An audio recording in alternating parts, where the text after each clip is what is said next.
हनुमान चालीसा का पाठ करने से भक्त हनुमान जी से आशीर्वाद प्राप्त करते हैं, जिससे जीवन में सुख समृद्धि आती है, बाधाएं दूर होती हैं और मानसिक शांति मिलती है।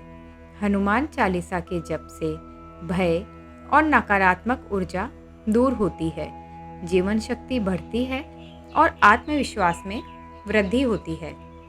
हनुमान चालीसा गोस्वामी तुलसीदास जी द्वारा रचित भगवान हनुमान की स्तुति में एक भक्ति काव्य है, जिसमें 40 छंद या चौपाइयाँ हैं, इसलिए इसे चालीसा कहा जाता है। यह 16वीं शताब्दी में अवधी भाषा में लिखा गया था। यह हनुमान जी की शक्ति, बुद्धि, निडरता और भगवान राम के प्रति उनकी अटूट भक्ति का गुणगान करता है। श्री गुरु चरण सरोज रज, निज मनु मुकुरु सुधारी, बरनऊ रघुबर विमल जसु, जो दायकु फल चारी। अनुवाद: गुरु के चरण कमलों की धूल से मैं अपने मन रूपी दर्पण को स्वच्छ करता हूँ और फिर मैं रघुवर की महिमा का गान करता हूँ, जो जीवन के चारों फल प्रदान करते हैं। तुलसीदास जी हनुमान चालीसा की शुरुआत श्री गुरु का आशीर्वाद लेकर करते हैं। इसका अर्थ यह है कि जो गुरु है या श्री द्वारा शक्ति प्राप्त गुरु। यहाँ श्री शब्द सीता माता को बताता है। सीता माता को रामायण में सबसे महत्वपूर्ण गुरु और दया एवं कृपा की प्रतिमूर्ति माना गया है। उनकी उपस्थिति में राम जी ने किसी राक्षस का वध नहीं किया। माता सीता ने काकासुर व अन्य सभी भयंकर से भयंकर राक्षसों को भी माफ कर दिया था। हनुमान जी ने लंका में माता सीता से मुलाकात के दौरान बहुत कुछ सीखा। उनके आशीर्वाद से कुछ भी संभव था। इस प्रकार तुलसीदास जी दिव्य गुरु सीता माता के आशीर्वाद के साथ हनुमान चालीसा का शुभ वर्णन प्रारंभ करते हैं। माता सीता केवल एक गुरु ही नहीं है, बल्कि वे किसी भी योग्य व्यक्ति को गुरु के रूप में कार्य करने की शक्ति प्रदान करने में सक्षम हैं। संपूर्ण श्री संप्रदाय, जो कि एक प्रामाणिक वैष्णव संप्रदाय है, माता लक्ष्मी की शिष्य परंपरा के अंतर्गत आता है, जो माता सीता का ही विस्तार है। वैदिक भाषा में कमल का व्यापक प्रयोग किया जाता है। ऐसा इसलिए है क्योंकि कमल कीचड़ भरे पानी में भी उगता है और एक सुंदर फूल के रूप में खिलकर अपने आसपास के वातावरण को पवित्रता प्रदान करता है। तुलसीदास जी ने गुरु के चरणों को कमल कहा है।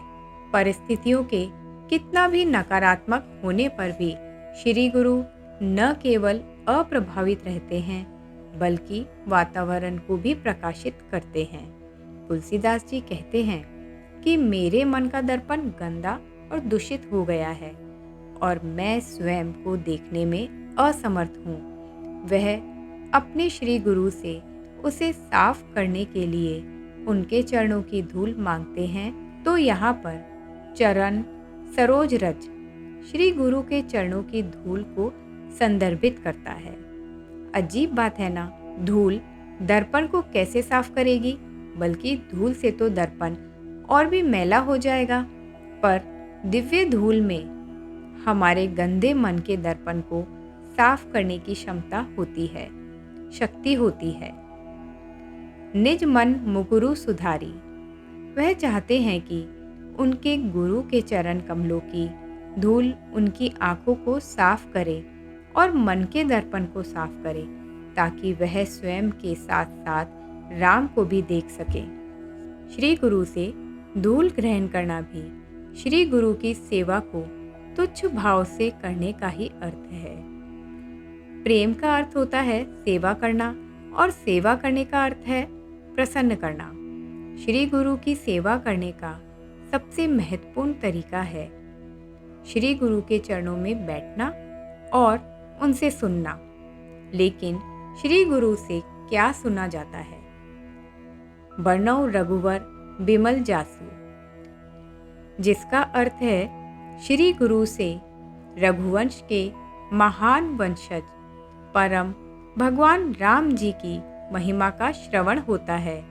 श्री गुरु की महान कृपा उनके मुख से निकलती है। हालांकि तुलसीदास जी ने हनुमान चालीसा लिखी है, जिसे तकनीकी रूप से भगवान राम की महिमा माना जाता है, क्योंकि हनुमान जी जो कुछ भी करते हैं वह केवल भगवान राम की कीर्ति और यश बढ़ाने के लिए होता है। हनुमान जी के प्रत्येक कार्य में श्री राम छिपे हैं। भगवान राम जी अपने भक्त हनुमान जी की महिमा का गुणगान करके सबसे अधिक प्रसन्न होते हैं। यहाँ तुलसीदास जी हनुमान जी की महिमा का बखान करते हुए राम और सीता की कृपा पाने की आशा करते हैं। स्वामी के हृदय को समझने व उसमें प्रवेश करने का मार्ग सेवक के हृदय को समझने व उसमें प्रवेश करने से होकर जाता है। रघुवर का अर्थ है रघुवंश के वंशज। आमतौर पर यह उपाधि श्री राम के लिए आरक्षित है। जब हनुमान जी लंका में माता सीता को ढूंढ लेते हैं और उनसे मिलते हैं तो सीता माता अत्यधिक आनंद से भर जाती है। वह हनुमान जी को पुत्र कहती है। राम जी भी कई बार भावुक हो जाते हैं। जब हनुमान जी लक्ष्मण जी को पुनर्जीवित करने के लिए संजीवनी बूटी लाते हैं, तब राम जी प्रेम से भाव विभोर होकर उन्हें पुत्र कहते हैं। हनुमान को रघुवर कहकर तुलसीदास जी राम जी और सीता माता के मन में उनके प्रति उच्च सम्मान का संकेत देते हैं। जब कोई श्री गुरु के वचनों को परम प्रभु या उनके परम भक्तों के कार्यों की महिमा का बखान करते हुए सुनता है, तो उसे मानव जीवन के सबसे महत्वपूर्ण फलों की पूर्णता प्राप्त होती है। हनुमान चालीसा के महान भाष्यकार रामभद्राचार्य जी बताते हैं कि मानव जीवन के 4 लक्ष्य व्यक्ति कौन है इस पर निर्भर करते हुए भिन्न भिन्न होते हैं। एक भौतिकवादी भक्त के लिए 4 लक्ष्य धर्म, अर्थ, काम और मोक्ष हैं।